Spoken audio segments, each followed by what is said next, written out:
The silence before the rotors was always the worst part.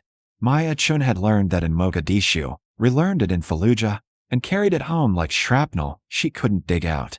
96 hours earlier, St. Augustine's Regional ran on a skeleton crew after midnight.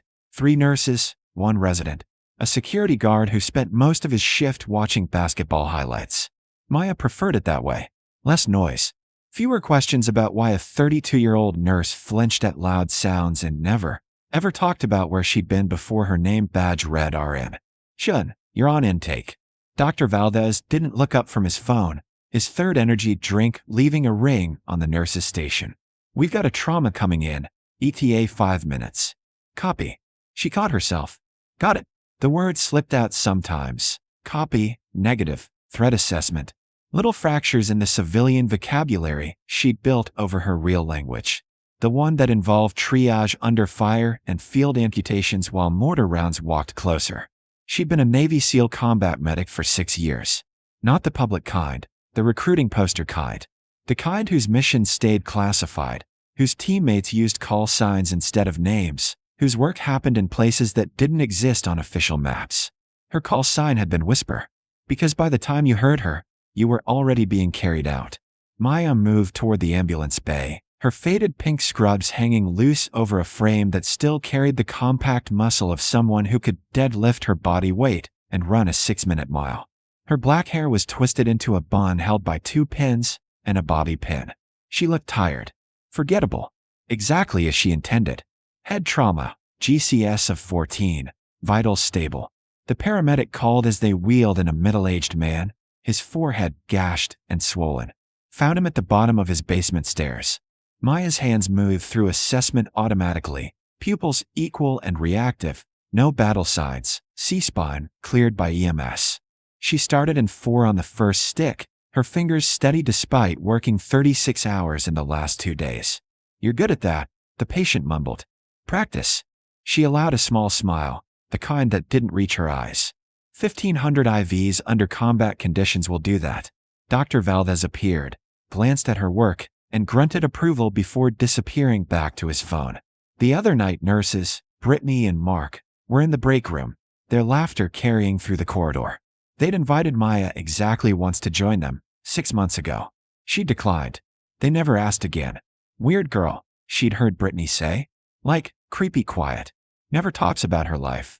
Maybe she doesn't have one, Mark had replied. Maya had kept walking, unbothered. They couldn't understand that quiet was a skill she'd honed, that invisibility was armor, that the less they knew about her the safer everyone was. Because what they didn't know was that she'd held a Marine's intestines inside his body cavity for 40 minutes while waiting for evac. That she performed a needle decompression on herself after taking shrapnel to the chest. That she'd killed 3 insurgents with a sidearm while protecting wounded teammates, then went back to saving lives like it was just another Tuesday. She'd left the Navy 18 months ago. Medical discharge after a mission in Syria went sideways. Her entire team killed. Her survival unexplained. Her psychological evaluation filled with words like survivor's guilt and trauma response and unfit for duty. She didn't argue. She'd held her best friend while he bled out, unable to save him despite all her training. That kind of failure lived in your bones. So she became a nurse. Civilian side. Graveyard shifts where the pace was manageable and the casualties didn't remind her too much of war zones. Except some nights, they did. At 0340 hours, 3:45 a.m., she corrected herself mentally. The ER doors burst open and 4 men rushed in carrying a 5th on a makeshift stretcher. They were dressed in civilian clothes, but Maya's trained eye caught everything. The way they moved in formation, the bulges under their jackets that meant concealed carry, the tactical boots and watches that marked them as operators. And the injured man was bleeding from his abdomen, a through-and-through gunshot wound that painted the stretcher red. We need help, one of them shouted. He's bleeding out. Dr. Valdez stumbled from the break room, his energy drink forgotten. Who are you people? Doesn't matter. He needs surgery. Maya was already moving, her brain switching into a different mode, one she'd promised herself she'd never access again. But training didn't die. It just waited. Trauma 2, she called, her voice suddenly carrying command authority that made everyone stop and look. Now, the men wheeled their friend in, and Maya's hands were already assessing. Entry wound left flank, exit wound posterior, kidney or spleen, massive internal bleeding. His pressure was dropping, skin cold and clammy. He's shocky, she said. Valdez, I need ONEG blood and an Orstat. The surgical team won't be here until 7. Then call them now. He's got maybe 30 minutes. While Valdez fumbled for his phone, Maya established 2 large-bore IVs, her movements precise and unhesitating.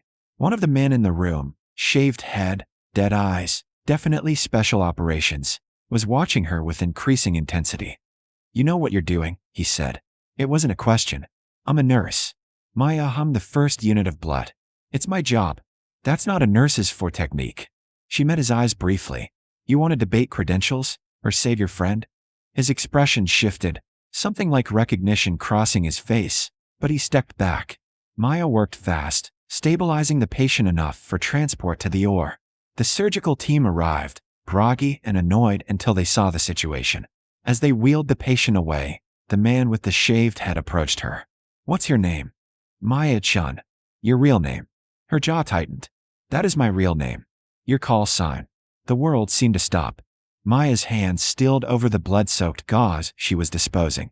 The ER had emptied, Dr. Valdez escorting the patient to surgery, Brittany and Mark finally emerging to gawk at the aftermath. But this man stood between her and the exit, his posture casual in the way of someone who'd blocked plenty of people who didn't want to talk. I don't know what you're talking about, Maya said quietly. I've seen 3 combat medics work under fire. You move like them. He stepped closer, lowering his voice. The way you triaged him, you went for blood pressure stabilization before wound management. That's TCCC protocol, not civilian ER. Tactical combat casualty care. The military's systematic approach to trauma. Shit. Lucky guess. And those IVs. 18-gauge bilaterals, cited for rapid transfusion. You didn't even hesitate. His eyes narrowed. Who trained you? Maya stripped off her gloves, her face expressionless. I need to get back to work. Wait. He pulled out his phone, showing her a photo. You recognize this man? Her breath caught. The photo showed a group of operators in desert fatigues, faces half obscured by dust and exhaustion. And there, at the edge, barely visible, was a figure with medical gear and a rifle slung across her back. Her. That was taken in Kandahar, 2019. Joint operation with SEAL Team 5. He studied her reaction. My teammate's brother served with you. Said there was a combat medic, Chinese-American, saved his life when they got ambushed. Call sign Whisper. Maya's throat went dry. I think you have the wrong person. Do I? Because that man upstairs, the one you just saved? He's CIA. We're contractors providing security. Someone tried to kill him tonight, and we can't go to the cops. His voice dropped. We need someone who understands how this works. Someone who knows how to keep secrets. I'm a nurse. Call the police. Whisper. The call sign hung in the air between them. We know what you did in Syria. Langley has a file on you. You saved 17 operators during the embassy extraction, took out a hostile position solo when your team was pinned down. He paused. And you've been hiding here for 18 months, pretending you're just another civilian nurse. I am just another civilian nurse. Then why did you assess that GSW for arterial involvement before checking the entry wound? Why did you position him for shock management instead of standard ER protocol? Why did your hands not shake once while mine are still trembling? Because she'd done this 100 times. In helicopters, in Rebel, in the dark with only a headlamp and her training. Because muscle memory didn't care that she'd hung up her uniform. Please leave, Maya whispered. Can't. My principal is upstairs in surgery, vulnerable.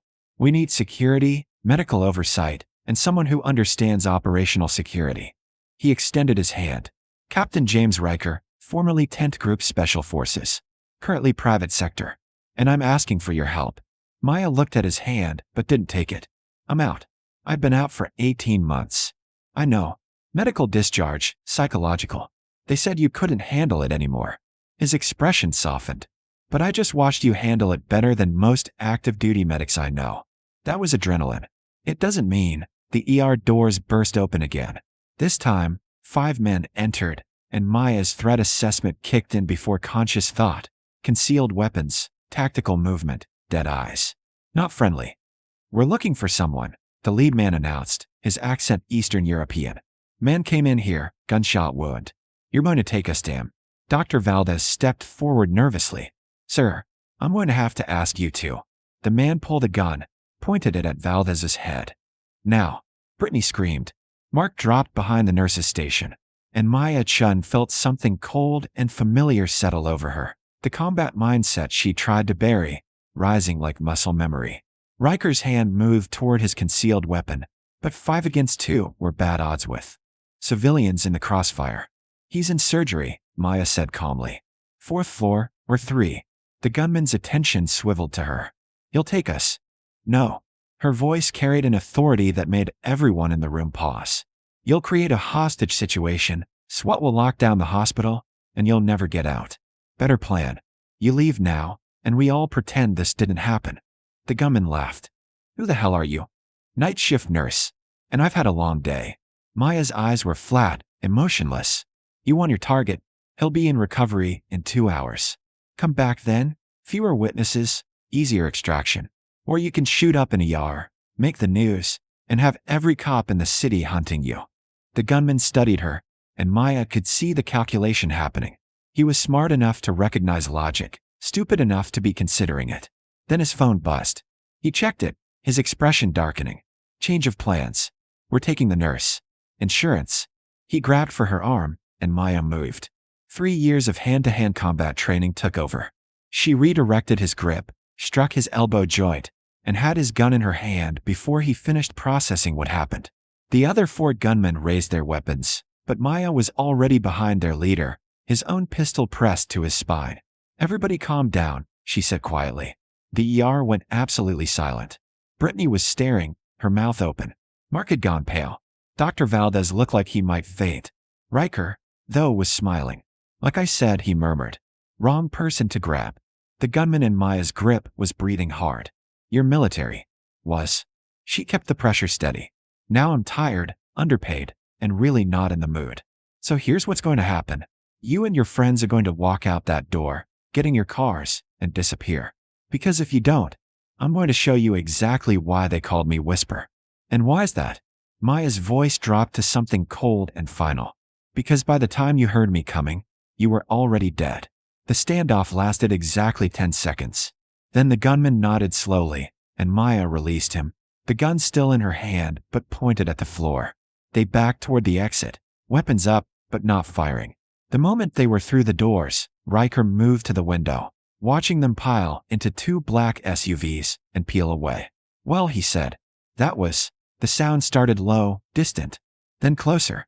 The distinctive whoop whoop whoop of helicopter rotors. Maya's heart sank as she recognized the pattern. Not police. Not news. Military. 4 Black Hawks dropped from the night sky, landing in the hospital parking lot with precision that spoke of special operations. Doors opened, and operators poured out. 20 men in full tactical gear, moving with the coordination of an elite unit. They were coming for her. The ER erupted into chaos.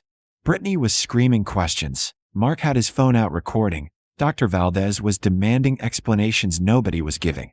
Maya stood frozen, watching through the window as the tactical team approached in formation. Weapons ready, night vision mounted, moving like they owned the ground. Because they did. Those are SEALs, Riker breathed. What the hell did you do? Save lives. Maya's voice was hollow. Apparently, that was a mistake. The front doors opened, and a man stepped through, late 40s, wearing civilian clothes but carrying the unmistakable bearing of a senior officer. Behind him, a dozen operators fanned out, securing the ER with practiced efficiency. Stand down, the man called. This is official military business. Dr. Valdez found his voice. You can't just storm into a hospital. Actually, we can. The man pulled out credentials. Captain Mitchell Hayes, Naval Special Warfare Command. I'm looking for Petty Officer First Class Maya Chen. Every head swiveled toward her. Maya closed her eyes briefly, feeling the weight of 18 months of hiding collapse like a house of cards. Petty Officer Chen is no longer active duty, she said quietly. Medical discharge, 2022. I'm a civilian now. Hayes stepped closer, his expression unreadable. You saved 17 men in Syria. Held off an enemy position for 40 minutes. earned a silver star and 2 purple hearts. He paused. And then you disappeared. I retired. You ran. His voice wasn't accusatory, just factual. After watching your team die, you couldn't face coming back. So you buried yourself here, pretending you're just another nurse. I am just another nurse. Then explain what happened 10 minutes ago. Hayes gestured to the room. My men have been tracking a cartel hit squad that attacked one of our intelligence assets. We followed them here, expecting to find hostages or casualties. Instead, we find security footage of a night shift nurse disarming a trained operative in under 2 seconds. Riker stepped forward. Captain, if I may, she saved our principal, the CIA officer upstairs. Without her, he'd be dead. Hayes' expression softened slightly. I know. That's why I'm here. He turned back to Maya. The SEAL teams never wanted to let you go. Whisper. Your discharge was premature, pushed through by psych officers who didn't understand what you'd been through. But we need you back. No. The word came out sharper than intended. I can't. Can't or won't. Maya's hands clenched at her sides. I watched my best friend die in my arms. I couldn't save him, despite everything I knew, everything I trained for. I held pressure on his femoral artery while he bled out internally, and I was helpless. Her voice cracked. So no. Captain, I can't go back to being the person who failed when it mattered most. The ER had gone completely silent. Brittany wasn't gawking anymore. She was crying quietly. Mark had lowered his phone.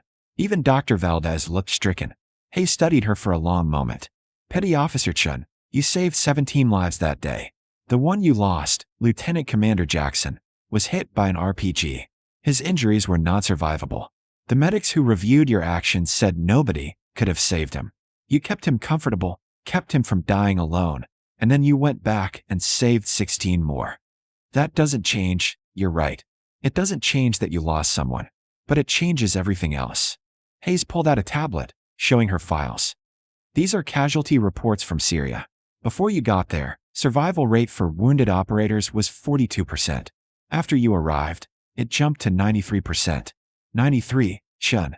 Do you understand what that means? Maya's throat tightened. She'd never seen the numbers. Never wanted to. It means you're the reason 78 operators went home to their families. It means you're the reason there are babies who got to meet their fathers, kids who didn't grow up without parents, spouses who didn't become widows. Hayes' voice was firm but gentle. One loss doesn't erase 78 saves. It just makes you human. I'm not ready. I know. That's why I'm not asking you to come back to combat operations. He closed the tablet. But there are other ways to serve. Training positions, medical oversight, advisory rules. We need your experience, your knowledge, and maybe, he paused, maybe you need to remember that you're still that person. That whisper didn't die in Syria. She just got tired.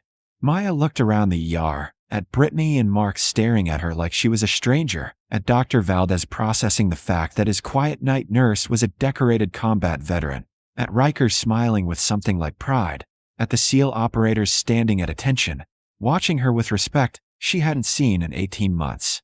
I don't know, she whispered. That's fair. Hayes nodded. But while you figure it out, I have a request. The CIA officer upstairs, his operation was compromised. We need medical oversight for his recovery, someone who understands security protocols and trauma care. 3 weeks, maybe 4. You'd be working with a joint task force, military and civilian. I have a job. We'll clear it with the hospital. He glanced at Dr. Valdez, who nodded frantically. And after? Maya asked. After, you decide. Stay civilian, come back to training, or find something in between. Hayes extended his hand. But you should know, those 17 men you saved, 6 of them are outside in those helicopters. They wanted to be here when we found you. To say thank you. Maya's vision blurred. She walked to the window and looked out at the Black Hawks. Figures in flight suits were standing beside them, and as she watched, they came to attention, rendering a salute. For her. Brittany appeared beside her, voice small. You're a hero. No. Maya's voice was hoarse. I'm just someone who did her job. Then do it again, Riker said quietly. Because that CIA officer upstairs? He's got intel on a human trafficking network. You keep him alive. You save a lot more than just his life. Maya turned back to Hayes. 3 weeks. 3 weeks. Then you decide. She looked down at her scrubs, blood-stained and wrinkled, at her hands that could start IVs and fire weapons with equal precision, at the life she'd built from the wreckage of who she'd been. Maybe she didn't have to choose between them. Okay, she said. 3 weeks. Hayes smiled. Welcome back, whisper. The next morning, Maya stood in the hospital parking lot as the Black Hawks prepared to lift off. The CIA officer was stable, transferred to a secure facility with her accompanying as medical oversight. Dr. Valdez had shaken her hand, told her the job would be waiting when she returned. Brittany had hugged her, whispering, "I'm sorry I called you weird." "I am weird," Maya had replied. "But that's okay." Now, watching the sun rise over the city, she felt something shift. The guilt was still there. It would always be there. But maybe Hayes was right. Maybe one loss didn't erase 78 saves. Maybe she could carry both, the grief and the purpose, the failure and the victories. Riker approached, carrying a duffel bag. "Thought you might need this." He opened it, revealing tactical medical gear, high-end equipment she recognized from her SEAL days. "Where did your old team? They kept your kit, just in case you came back." He smiled. "They never stopped believing in you." Maya ran her fingers over the familiar equipment, feeling memories surface. "Not all of them hurt." "Captain Hayes is waiting," Riker said. "Ready." She looked back at St. Augustine's, at the ER entrance where she'd spent 18 months hiding. Then she looked at the Black Hawks, at the operators who'd saluted her, at the path forward that meant stepping back into who she'd been. Not all the way back. Just enough. "Yeah," Maya said. "I'm ready." As the helicopters lifted off, she watched the hospital shrink below. Somewhere down there, Brittany and Mark were starting their day shift. Dr. Valdez was drinking his 4th energy drink. The ER was filling with patients who needed help. And she'd be back, eventually. But first, she had 3 weeks to remember that being whispered didn't mean forgetting to be Maya. It meant learning to be both. The Black Hawk banked east, toward whatever mission waited. Maya chin strapped in, her hands steady, her mind clear for the first time. In 18 months, she'd spent long enough being invisible. Time to be seen.